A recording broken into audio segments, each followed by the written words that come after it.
विधानसभा चुनाव में मिली हार पर कांग्रेस मंथन कर रही है। इसके लिए पार्टी ने फैक्ट फाइंडिंग कमेटी गठित की है। दिल्ली में कमेटी की अहम बैठक चल रही है, जिसमें सभी हारे हुए 53 प्रत्याशियों से बातचीत की जा रही है। कमेटी के चेयरमैन करण सिंह दलाल ने कहा कि सभी प्रत्याशियों और वर्तमान सांसदों से राय मांगी गई है। चुनाव के दौरान सरकार की तरफ से क्या क्या बाधाएं रखी गई, अधिकारियों का किस तरह से दुरुपयोग हुआ, सरकार प्रशासन के अलावा हार के क्या क्या कारण रहे, सभी बातों पर गहनता से मंथन हो रहा है। करण सिंह दलाल ने कहा कि कमेटी को लेकर कोई सवाल नहीं है।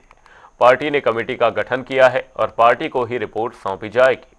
करण दलाल ने दावा किया कि माहौल कांग्रेस के पक्ष में था, जनता का मन कांग्रेस की सरकार का था, तो रातों रात क्या हो गया। साथ ही उन्होंने बीजेपी पर निशाना साधते हुए कहा कि चुनाव आयोग बीजेपी की कठपुतली बना हुआ है। आज जितने भी हमारे कांग्रेस के कैंडिडेट्स इस विधानसभा में चुनाव जिन्होंने लड़ा है और वो चुनाव नहीं जीत पाए, उन सब कैंडिडेट्स को और इसके अलावा जो हमारे पूर्व सांसद हैं और जो हमारे वर्तमान में सांसद हैं, उनसे सबसे हमने यहाँ राय मांगनी है कि इस चुनाव में सरकार की तरफ से क्या क्या बाधाएं उत्पन्न की गई कांग्रेस के उम्मीदवारों के लिए, कहाँ अधिकारियों का दुरुपयोग हुआ, कहाँ चुनाव आयोग अपनी जो उनके कर्तव्य थे उनमें वो विफल रहे, और इस चुनाव के सरकार प्रशासन और दूसरे कौन से कारण रहे हैं, उनकी जानकारी हासिल करने के लिए आज हम सब इकट्ठे हो रहे हैं। और ये सारी बातें उनकी जानकारी हासिल करके पार्टी को रिपोर्ट सौंपेंगे, उसके बाद आपको बताएंगे। सर, क्या लिखित में भी ऑप्शन दिया है कि आप लिखित में भी जानकारी? हाँ, जो मौजूदा सांसद हैं उनको हमने ये कहा है कि अगर वो ना आना चाहें तो लिख करके भेज दें, और अगर हमें बुलाना चाहें तो हम उनके वहाँ जाने को तैयार हैं।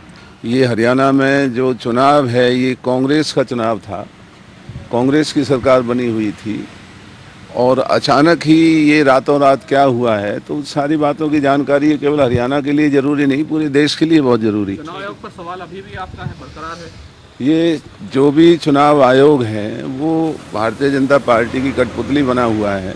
पूरे देश में चुनाव आयोग ने जिस तरीके से आयोग के नियमों की उल्लंघना की है और सरकार ने अधिकारियों का जो दुरुपयोग किया है, सरकार का जो दुरुपयोग हुआ है, उसकी वजह से हरियाणा में कांग्रेस की बनी हुई सरकार का इन्होंने जो छीनने का काम किया है, तो उसके लिए हम सब मिलकर के, ना केवल हरियाणा के लिए बल्कि आने वाले समय में ये पूरे देश के लिए चुनाव आयोग का जो ये रवैया इस तरीके से गैर जिम्मेवाराना बना हुआ है, उसके ऊपर सबको चिंता करने की ज़रूरत है।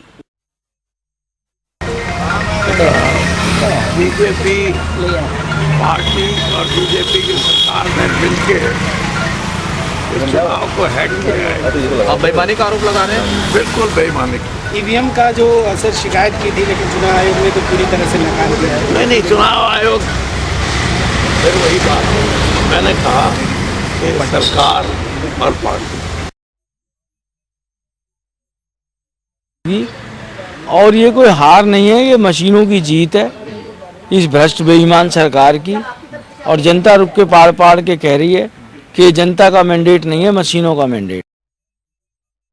जितेंद्र बघेल जी हमारे साथ बात करने के लिए मौजूद हैं। आज हार को लेकर कांग्रेस की हरियाणा में समीक्षा हो रही। सर, क्या कहना चाहेंगे, एक समीक्षा बैठक की किस तरह की चर्चा होगी? केवल समीक्षा बैठक वही है कि प्रत्याशी कुछ बार बार शिकायतें आ रही थी, जो वहाँ पर लोकल प्रशासन था, जो इलेक्शन कमीशन की जो अनियमितताएं थी, जो खुलेआम पैसे बांटे गए, जो खुलेआम उसके बारे में मतलब वीवीपैट का चक्कर था, तो उसके बारे में प्रत्याशियों की जो शिकायतें, उनका हमने प्रूफ लिया है, और उनके अगर उनका एविडेंस सारा मिलता है तो हम लोग न्यायालय के दरवाजे पर जाएंगे, उसी की मीटिंग है। क्या ईवीएम ही एक समस्या है या फिर अन्य कारणों को पर भी विचार? लोकल प्रशासन धमका रहा था, कई प्रत्याशियों ने शिकायत की, खुलेआम पैसे बांटे जा रहे थे, हमारे कैंडिडेट्स की कैंपेनिंग नहीं करने दी। तो भाजपा जो सुयोजित प्रयास करती है केवल अपोजिट पार्टी को हराने के लिए, तो वो हम लोग उसके प्रूफ इकट्ठे करेंगे। जो प्रत्याशी की बार बार जो बात कर रहे हैं, तो हम उसके ऊपर ही बात चर्चा होगी। जितेंद्र बघेल जी हमारे साथ बात कर रहे थे और सीधे तौर पर बता रहे हैं कि आखिरकार क्या कुछ आज समीक्षा बैठक में देखने को मिलता हुआ नजर आया। कैमरामैन दीपक चौहान के साथ स्पर्श शर्मा, जनता टीवी, दिल्ली।